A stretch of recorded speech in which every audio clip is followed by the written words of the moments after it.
We all know the urban legend, a mysterious videotape, a phone call, and 7 days later, she comes for you. The Ring is a masterpiece of modern horror that terrified a generation. But what if I told you that the most terrifying part of Samara isn't fictional?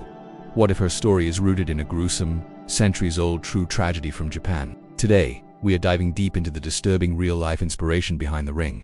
And later, I'll share a bone-chilling true story of a camping trip that went horribly wrong. Trust me, you'll want to stick around for that one. Welcome back to the channel.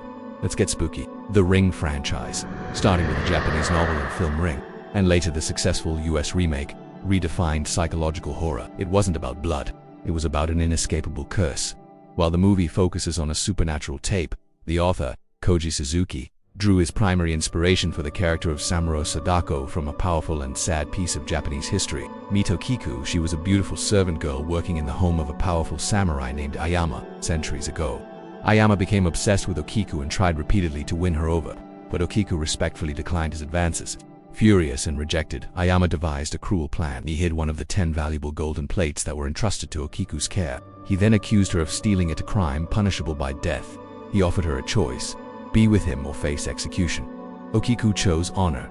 The legends say she either threw herself into the deep well in the garden or was murdered by Ayama and thrown inside. But that wasn't the end. It is said that Okiku's spirit became a vengeful ghost. Every night she would rise from the well, counting the plates, 1, 2, 3. And when she reached 9, she would let out a blood-curdling scream that eventually drove Ayama into madness. It's chilling to know that such an iconic horror figure has a basis in real human tragedy. If you're enjoying this deep dive, please take a moment to hit that like button and subscribe to the channel. It really helps us bring you more of these stories. Now let's move from ancient legends to a modern-day nightmare. This story involves 4 friends who went camping in a remote, quiet spot. They set up 2 tents, side by side. Friends A and B were in tent 1, and friends C and D were in tent 2. As night fell, they went to sleep. Suddenly, the friends in tent 1 started hearing laughter and scratching noises coming from tent 2. They yelled, "Hey, stop messing around!" Immediately, the friends in tent 2 yelled back, "We aren't doing anything. We thought that was you." A cold silence fell.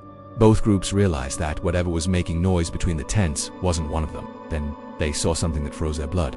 On the fabric of both tents at the same time, they saw large handprints pressing inward, moving slowly. In a state of pure panic, they all burst out of their tents, ran to their car, and drove away instantly, never looking back. Whether it's an ancient spirit seeking justice from a well, or an unknown entity touching your tent in the dark, horror is often closer to reality than we think. What do you think of Okiku's legend, and would you have stayed in that tent? Let me know in the comments below. Thanks for watching, and stay safe out there.